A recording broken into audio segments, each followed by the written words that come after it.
Hello everybody, the Nameless Narcissist here once again. A simple man diagnosed with NPD, giving the facts on narcissistic personality disorder and things that go on in my head. If you like this video, please like, comment, and subscribe, but keep in mind, I am no clinician. I can only speak to my own experiences. So the other night, Spirit Narc and I were having a talk, and she brought back a lot of memories that I think are kind of relevant to my progression into having a personality disorder. I usually focus on my childhood when it comes to my parents and my home life and stuff like that because that feels more impactful. Um, but in doing so, I think I neglected some of the early school related instances that may have also contributed. Probably not to the same degree, but I was kind of surprised at what I started to remember once it was brought up. For example, when I was in elementary school, I was at this point. So I changed schools around fourth grade, so there's going to be kind of a cutoff there. So this first portion of elementary school, um, I was I was chronically how do I put it? I was still very awkward. I hated public speaking. I did have like a large group of friends though at that time. I was like a leader of like this gang. It's not actually a gang. We called it Boys Club, even though there was girls in it, so it really didn't make any sense. But I made like this elaborate fantasy world for us to engage in. I'd put people that I knew in like certain roles. It was basically like I was like a fucking alien or something, like a superhero. We'd fight bad guys and what the hell ever. And there was some really, I and like it was really there's some really weird stuff in it that isn't super relevant. But what I do find interesting is how much time I spent engaged in this fantasy world. Like I could go through some of my old things as a kid, and there's just pages upon pages upon pages upon pages of drawings of all this stuff over the years, and some of it's kind of disturbing. Like a lot of fire. I was like I was obsessed with fire back in the day. Um, and like I would spend so much time like fantasizing about it. I would like call people. I would call my friends like I would call some of my friends like their home phones in like the persona of like the character that I was and the characters that they were. Like I rarely engaged with my friends outside of that context. I'm not sure if I even did engage with them outside of that context. Huh. Um, but there was still a lot of humiliation going on. Um, for example, like I hated public speaking, and like I gave a presentation in like second grade, and like she started asking questions I didn't know the answer to, so I just started sobbing in front of the class. And then I remember some kid afterwards. I to this day I thought he was mocking me because he said you did a good job, and I thought he was mocking me, so I told him to shut up. To this day, I don't know if he was trying to comfort me or was just mocking me. Um, a lot of teachers didn't really like me, especially because of my ADHD. Like I would constantly like space out, and the teachers would do that thing that they do where they like call on you because they know you're not paying attention to humiliate you in front of the class and stuff like that. And eventually, I got to the point where I'd pretend to not be paying attention so that she would call on me, and then I would know the answer and make her look like an idiot. Oh, that was some of the most that was one of the most empowering things I've ever done in my life. Third grade was really rough. God, they hated me. Those teachers. Like, I remember one time, like there was this. I don't remember what I got in trouble for, but like there's two of them that like really fucking hated me, and I was like walking down the hall, and one of them literally was like, "You're so disgusting. I can't even look at you. Don't even talk to me." And I was like, "Wow, okay." She like literally say that this child disgusts her. Um, and didn't like I was pretty used to being humiliated because I was one of my mom's favorite forms of discipline. Is like whenever I would do something wrong, she'd make me apologize to like especially if I was in public, she'd make me apologize to all the employees and stuff. And like she would like literally grade my behavior in public. It was funny. That you could either get you could get a check plus, a check, or a check minus, and then like the minuses kind of went on forever. Um, or like I remember like and those teachers they fucking killed my love for learning, because like I would act like I watched like a lot of like the Science Channel when I was a kid or like Animal Planet and stuff like that, and so like I'd raise my hand to like be like hi, like this is also something that happens in nature and stuff like that, and like because I did that so often, they threatened to throw me out of the class, even though like I wasn't doing it. I just raised my hand. Um, or like they'd mock me because like I knew where because like I said I knew where Amelia Earhart was, like where like she ended up after she went missing, and I just meant like I meant like which ocean. I didn't mean like specifically where. But then she like mocks me in front of the entire class, being like, "Oh, like somehow you know where nobody knows where she is. How would you possibly know? You're just a kid." Blah blah blah. And I was like, "Man, you are such a piece of work." Um, God, I hated that teacher.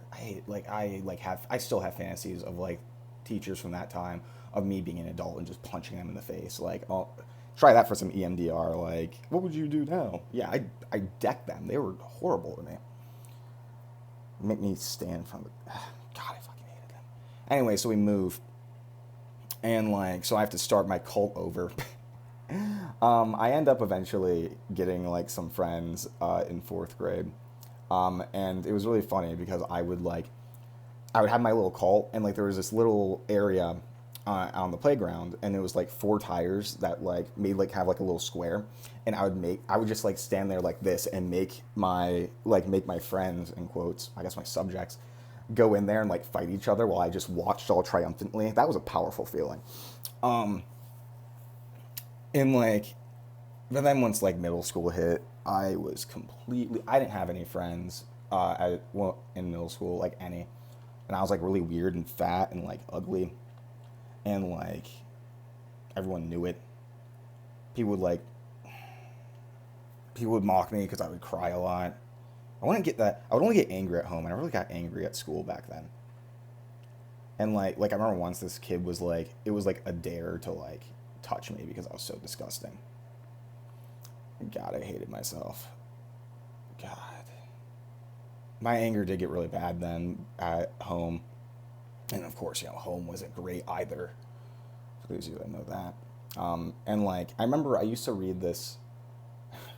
It's funny, I used to read this like book series. It was like called Warriors. And it was like basically Game of Thrones, but it was like cats. I started reading that when I was in elementary school. And like, I loved it for a long time. When I got and like there's this one character. Well, there's 2 characters I always like identify with, but there's one that I did specifically, and it was like this dude, well, a cat, who was like the runt of the litter, and like nobody took him seriously, and his siblings would like bully him and stuff like that, and like he was kicked out of the house, and this guy messed with him, so he like had this big vendetta against him, and then eventually he like manages to lie to people and tell them, oh yeah, I killed a dog once, which is funny. And so like everyone respects him, right? But like he didn't, but like he's like this tiny cat. He's like child basically.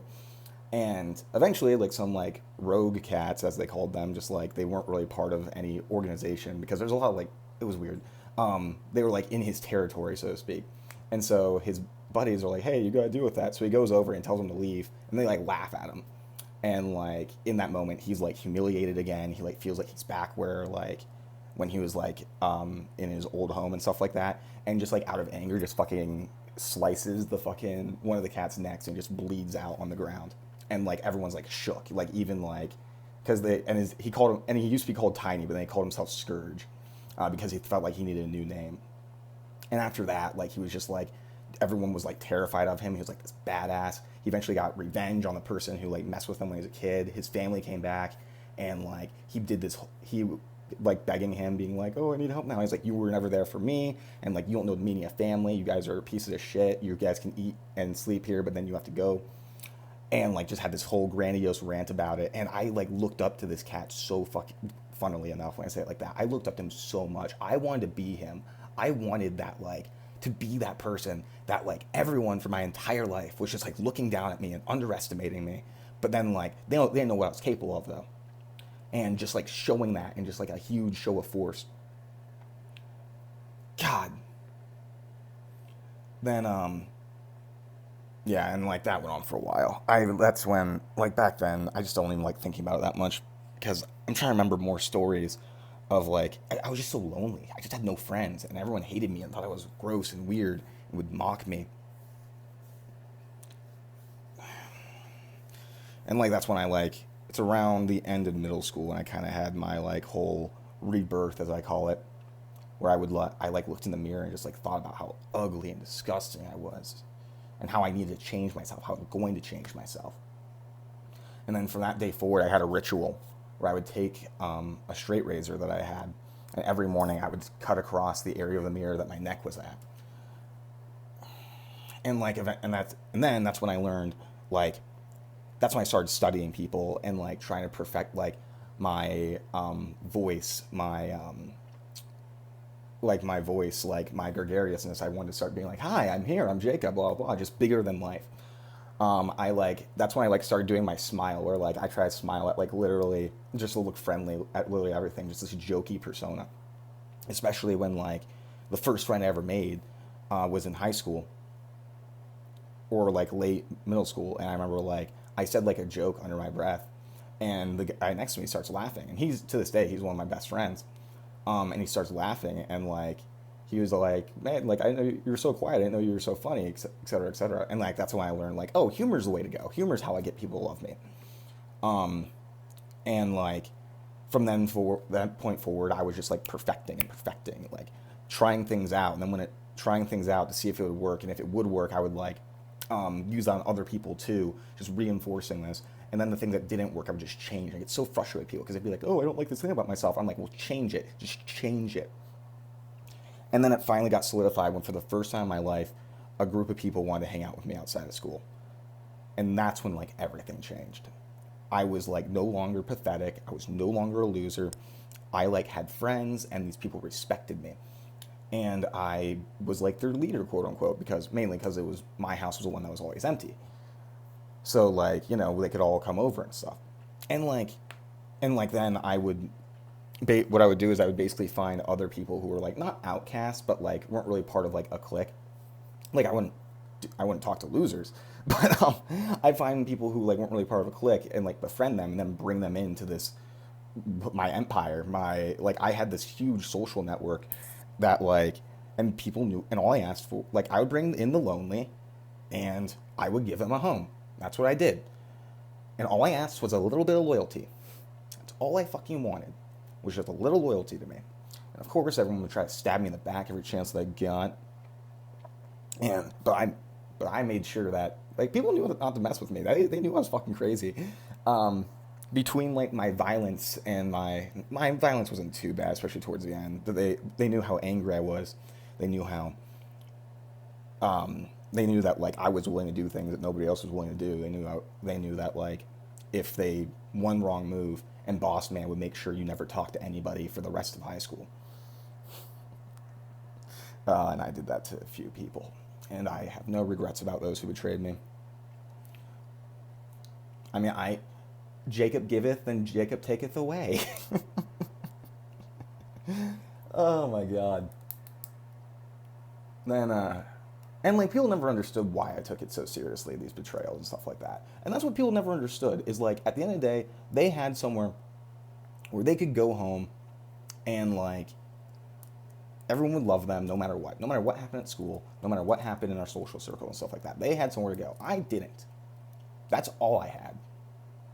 And you'd think that'd be pretty easy. It's like I don't have a family, and that was the closest thing I had, my fucking empire. I literally call myself the emperor. And then eventually, towards the end of high school, I was super popular. I had a lot of friends. Went to college, and was still my gregarious self. I made plenty of friends there. Then I went to basic training and came back, and it was made clear to me how much everybody hated me.